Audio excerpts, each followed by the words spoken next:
va l'équipe? Les amis, aujourd'hui nouvelle vidéo. J'espère que vous allez bien. Mais j'adore vous parler en fait. Je fais encore une vidéo où je vais vous parler de moi, mais c'est un truc de fou ça. Donc bien évidemment, si ça te plaît, abonne-toi, like, partage, commente et active la cloche des notifications pour rater aucune des prochaines vidéos que je sortirai. C'est gratuit, c'est rapide et ça fait extrêmement plaisir. On vise toujours les 10 000 abonnés avant la fin de l'année. Je suis habillée comme dans la dernière vidéo, peut-être. Je sais pas si la vidéo sortira direct après une autre. Mais si je suis habillée pareil, c'est parce que je tourne le même jour. Voilà. Aujourd'hui, je vais vous parler de moi, tout simplement. Je vais vous raconter des anecdotes, 3 anecdotes pour être plus précise. Et en gros, le but du jeu, c'est de trouver la vraie anecdote. Je vais vous raconter 3 anecdotes. Parmi ces anecdotes, une seule est vraie et 2 sont totalement fausses. Donc j'aurais tout inventé. Le but pour vous, c'est de trouver laquelle est vraie du coup parmi toutes ces anecdotes. Et à la fin, vous me mettrez en commentaire laquelle vous pensez qu'elle est vraie. Donc du coup les amis, on commence sans plus tarder avec la première anecdote.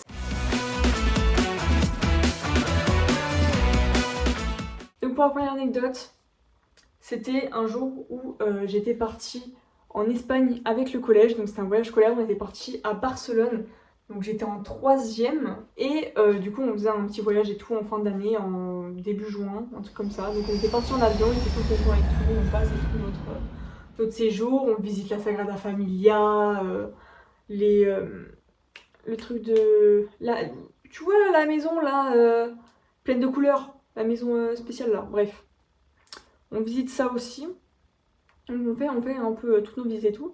Et à un moment, on a nos temps libres et tout. Donc avec mes potes, on va un peu visiter Barcelone. On se promène. On était au quartier Barrio Gótico. Je crois que c'est ça le nom. Bref. On était dans un quartier comme ça et tout. Et à un moment donné, en gros, on voit un groupe de personnes un peu avec beaucoup de gens et tout. Et on se dit, tiens, venez, on va les suivre et tout. On dirait et tout, trop un truc de fête, un petit truc en mode ils vont aller faire une fête et tout machin. C'est sympa, venez, on va les voir et tout. On a du temps devant nous, ils vont pas aller très loin. S'ils vont trop loin et tout machin, on les suit plus et tout machin. Et en fait, le truc qu'on savait pas, c'est que en fait, à côté du quartier, donc toujours dans le secteur où on pouvait aller, il y avait un cimetière. Je sais pas si vous voyez où je veux en venir. Donc du coup, nous, avec mes potes et tout, on suit et tout ce petit cortège de personnes, ce petit groupe de personnes. Et à la fin, quelque chose de bizarre, c'est qu'on arrive dans une espèce de forêt. Oui, un peu forêt, mais c'était bizarre. Parce que c'était pas une ambiance de fou. Forêt un peu avec des grillages, des espèces de barrières et tout. Enfin, un truc qui est clôturé, quoi. Donc on arrive, vous voyez, avec un grand portail et tout en fer. On arrive, on suit, on avance et tout. Et en fait, on arrive, c'était un truc bizarre. Enfin, ils étaient un peu dans un mood chelou et tout. Et à un moment, après, ils commencent à chanter un peu. Chanter, c'est des choses comme ça et tout. Donc, je sais pas, je comprends pas forcément super bien l'espagnol. Mais et en fait, à la fin, du coup, il y avait un orchestre avec eux, donc c'est pour ça qu'on les avait suivis. Ils chantaient tout, et à la fin, on arrive et avec mes potes, on applaudit de fou. Enfin voilà, du coup, on applaudit et tout. Et je sais pas pourquoi, mais ils commencent à nous regarder vraiment bizarre. Et on se dit, les gars, on a fait quoi de mal? Genre, vas-y, c'est trop bien, genre ils chantent et tout, c'est un peu la fête et tout. Après, c'est vrai que l'environnement est un peu bizarre, c'est chelou quoi. Et en fait, après, on nous regarde bizarre et on nous dit, no esta fiesta, hein.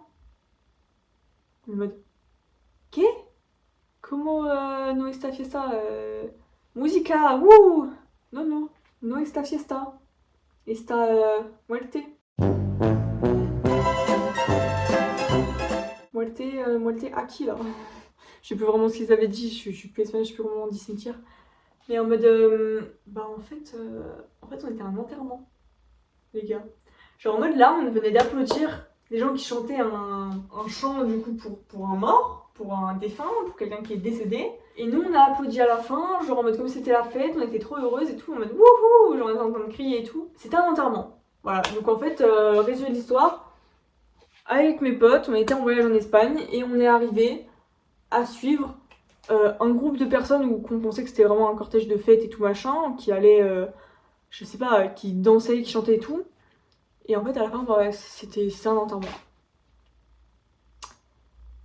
Ouais, c'est très joyeux tout ça. Bref, dites-moi ce que vous pensez de cette anecdote en commentaire. Maintenant, on passe à la prochaine. C'est parti.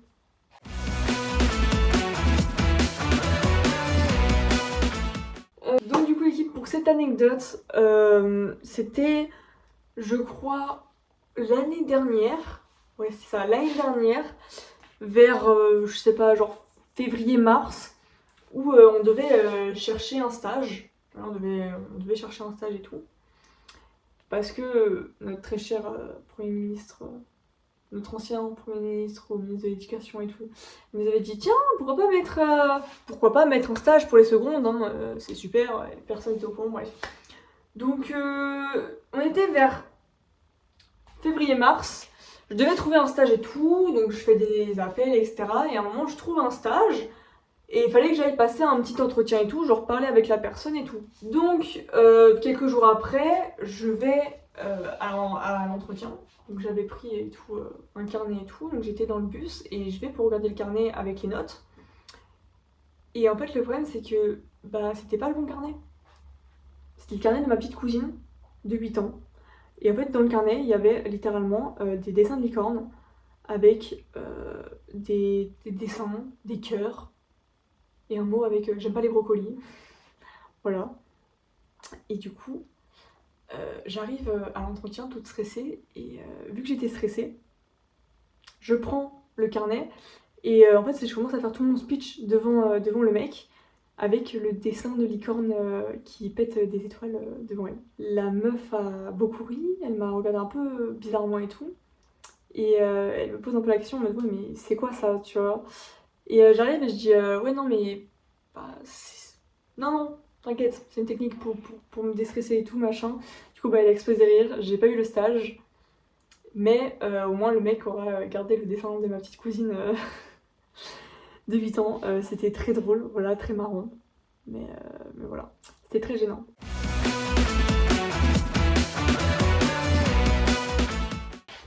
Bon, l'équipe, j'ai pas du tout le même accoutrement et tout que tout à l'heure, mais parce que j'avais pas fini les rushs avant et j'ai dû un peu trop de temps. Donc du coup, pour la troisième et dernière anecdote, donc j'étais assez jeune, je devais avoir peut-être 8-9 ans, j'ai pas trop de souvenirs.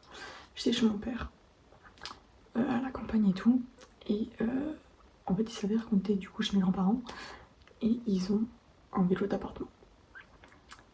Et ce vélo d'appartement, j'aimais bien là-dessus et tout. Et à l'époque, il y avait une 3DS. Elle était rose et tout, genre vous voyez un peu lesquelles c'était. Et du coup, bah, je jouais beaucoup et tout. Donc il y a un jour, je commence à jouer à la DS et tout. Et sauf que me vient l'envie d'aller sur le vélo d'appartement. Parce que mon envie de jouer à la DS et d'aller sur le vélo d'appartement, c'était la même. Donc je prends ma petite DS et je me dirige vers le vélo d'appartement pour aller dessus. Et je joue à la DS sur le vélo d'appartement. Oui, c'est bizarre.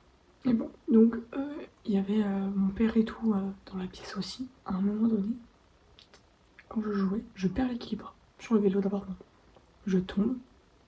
Il faut savoir que le vélo d'appartement est contre une fenêtre, une espèce de baie vitrée où on peut pas sortir. Et en fait, il y a une espèce de rebord.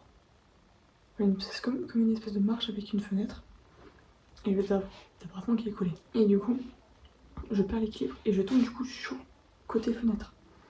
Où bah il y a une pédale, la pédale du vélo, il y a le fameux rebord, donc le fameux angle qui est super dangereux, et où je tombe comme ça, et c'était très rapide, hein. Je me cogne à ce niveau-là, à peu près, donc je me cogne et tout, j'avais mal et tout, et sur le coup, je comprenais pas trop, genre mon père il a entendu et tout, il arrive, il me porte et tout, j'étais comme ça, genre j'avais mal, donc je me tenais et tout, et il me dit enlève ta main, j'enlève ma main, je regarde ma main était plein de sang. Et là, j'ai commencé à paniquer. En gros, bon, je vous fais un zip après, bon bref, on a paniqué, on est parti aux urgences et tout machin. J'ai eu des points de suture. Comme vous pouvez le voir, je sais pas si vous voyez, mais il est possible que j'ai moins de sourcils d'un côté que de l'autre, bref. Mais du coup, voilà, j'ai failli perdre un œil. Je me suis ouvert. Je sais pas j'ai combien de points de suture, mais voilà. C'est les premiers de ma vie. Ça fait mal, et voilà. Donc, conclusion. Ne faites pas de jeux d'appartement en même temps que de jouer à une console. Ça sert à rien, c'est dangereux, c'est... voilà. Donc les amis, dites-moi dans les commentaires laquelle de ces 3 anecdotes est vraie selon vous. J'aimerais beaucoup voir vos pronostics. Et bien évidemment, si c'est toujours pas fait, like, partage, commente pour le référencement et pour me dire si la vidéo t'a plu ou pas. Et abonne-toi en activant la cloche des notifications. Ça fait extrêmement plaisir. C'est gratuit et c'est rapide. Et sur ce, à la prochaine les amis, c'était Lupi. A plus les gens.